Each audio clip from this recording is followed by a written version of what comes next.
একদিন আমাদের সবার এই দুনিয়া থেকে চলে যাইতে হবে কি হবে না, কথা বলেন। এই পৃথিবীতে বাজান কেউ আমরা থাকতে পারবো না।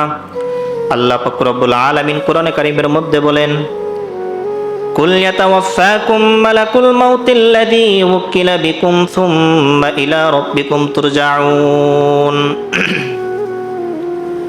প্রত্যেকটা প্রাণীকে মৃত্যুবরণ করতে হবে। কেউ এই দুনিয়া থেকে বাঁচতে পারবে না, কেউ মৃত্যু থেকে পলায়ন করতে পারবে না। আপনি আমি যতই চেষ্টা করি না কেন, এই মৃত্যু থেকে আমরা কেউ বাঁচতে পারবো না। যে যেখানেই থাকি না কেন, যতই মৃত্যু থেকে বাঁচার চেষ্টা করি না কেন, আমরা কেউ মৃত্যু থেকে বাঁচতে পারবো না।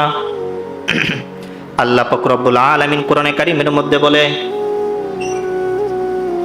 কুল ইন্নাল মাউতাল্লাযী তাফিররুনা মিনহু ফাইন্নাহু মুলাকীকুম সুম্মা তুরাদ্দুনা ইলা আলিমিল গায়বি ওয়াশ শাহাদা। মৃত্যুর স্বাদ প্রত্যেকটাই প্রাণীকেই ভোগ করতে হবে, কেউ মৃত্যু থেকে বাঁচতে পারবে না। আল্লাহ পাক রব্বুল আলামিন জিবরাইল আলাইহিস সালাতু ওয়াস সালামকে পাঠিয়ে দিলেন রাসূল সাল্লাল্লাহু আলাইহি ওয়াসাল্লামের কাছে। জিবরাইল এসে রাসূল সাল্লাল্লাহু আলাইহি ওয়াসাল্লামকে বলতেছে, ইয়া রাসূলুল্লাহ, ইয়া হাবিবাল্লাহ, ওগো নবীজি, আপনার কাছে আমি একজন মেহমান নিয়ে আসছি। রাসূল সাল্লাল্লাহু আলাইহি ওয়াসাল্লাম বলতেছে, এরে জিবরাইল, তুমি কাকে নিয়ে আসছো?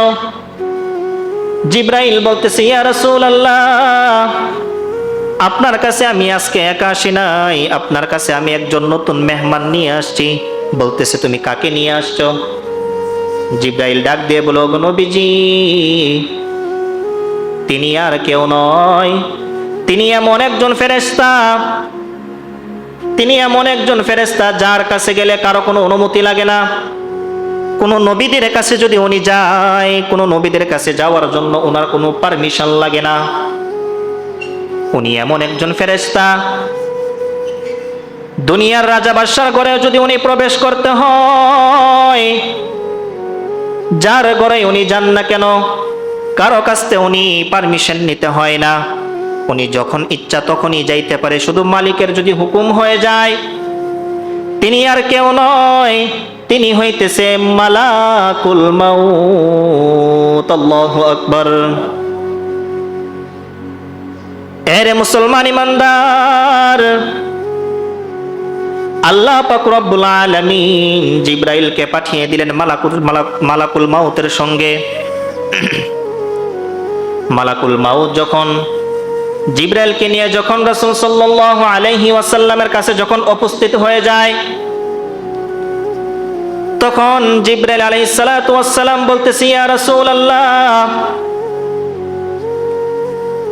আপনি হইতেছেন দু জাহানের বাদশা নবী, আল্লাহর পরে যার সম্মান গো নবী,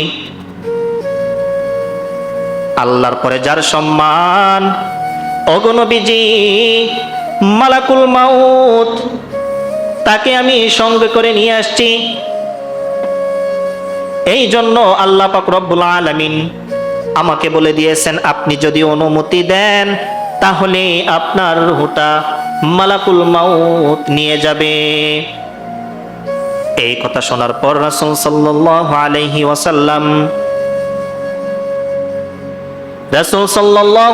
ওয়াসাল্লাম চোখ দিয়ে ঝরঝর করে পানি পড়তেছে। রাসূল সাল্লাল্লাহু আলাইহি ওয়াসাল্লাম দুইটা চক্ষু নয়নের জলে পানি দিয়ে ভিজে গেছে। জিবরাইল ডাক দিয়ে বলে, ইয়া রাসূলুল্লাহ, মালাকুল মাউতকে দেখে আপনি কেন কান্না করতেছেন? মৃত্যুর খবর শুনে কেন আপনি কান্না করতেছেন? ইয়া রাসূলুল্লাহ, ইয়া হাবিবাল্লাহ, আজকে তো আপনার হাসি থাকার কথা, আজকে আপনি আপনার বন্ধুর কাছে চলে যাবেন, আপনার বন্ধু আপনার জন্য অপেক্ষা করতেছে। এই মুহূর্তে কেন গো নবী আপনি কান্না করতেছেন? আপনি মনে হয় এই দুনিয়ার মায়া ছেড়ে হয়তো আপনি চলে যাইতে চান না। এত সুন্দর দুনিয়া, এই দুনিয়ার মায়া ত্যাগ করে আপনি হয়তো যাইতে চান না, সেই জন্য কি নবী কাঁদতেছেন? নবী ডাক দিয়ে বলে, রে জিব্রাইল, না না না, আমি এই জন্য কান্না করি না, দুনিয়ার মায়া ছেড়ে আমি চলে যাব, এই জন্য আমি কান্না করি না। জিব্রাইল আলাইহিস সালাতু ওয়াস সালাম নবীকে বলতেছে, ওগো নবীজি, তাহলে কেন কান্না করতেছেন? বুঝতে পেরেছি, আপনি হয়তো আপনার কলিজার টুকরা আপনার সন্তান ফাতেমার জন্য মনে হয় কান্না করতেছেন। নবী ডাক দিয়ে বলে, রে জিব্রাইল, না না না, আমি ফাতেমার জন্য কেন কান্না করব? ফাতিমা তো সাইয়্যিদাতু নিসাই আহলিল জান্নাহ। আল্লাহু আকবার। আল্লাহ পাক রব্বুল আলামিন ইরশাদ করে দিয়েছেন, ফাতিমা তো সাইয়্যিদাতু নিসাই আহলিল জান্নাহ। ফাতেমা হবে কাল কিয়ামতের দিন জান্নাতের মধ্যে সমস্ত নারীদের সর্দার। আমি কেন ফাতেমার জন্য কান্না করব? তাহলে মনে হয় নবীজি, আপনি মনে হয় আপনার আদরের সেই দুইজন নাতির জন্য মনে হয় আপনি কান্না করতেছেন, হাসান হুসাইনের জন্য।